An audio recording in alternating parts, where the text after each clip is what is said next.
Yamenko asi thongani hek asi Adampur chatliba Kunagaudi Adampur chatliba pakadani asi khoi haijin bamni ko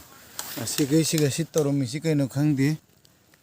kolom amasu yauri sindur yauri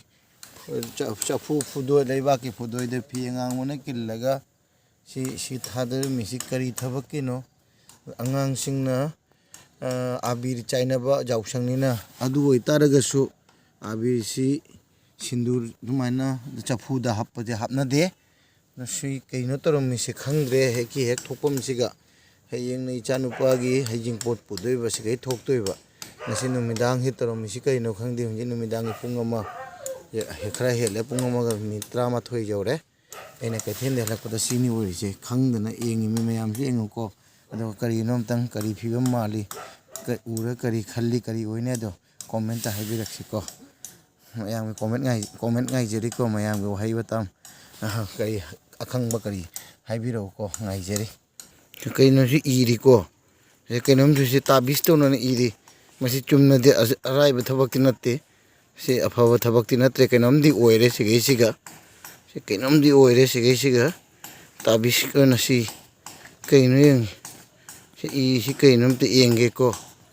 em minasi kena iri ko siga maron jisu esidi arbi maron mali kana no pangam madi pabiro ko sikam mongno is arbi maron sidi khangyade kaino i simtang ingbi ko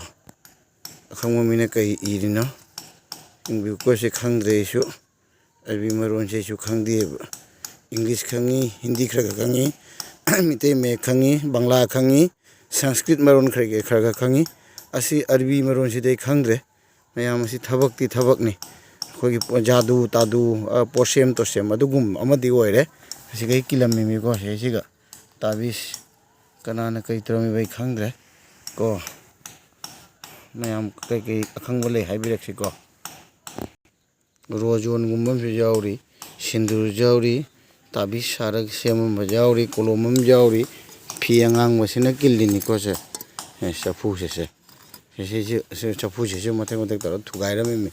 kari fattabai kanagi kari hoheliba khangre afabai boriba fattabai boriba kari waram baya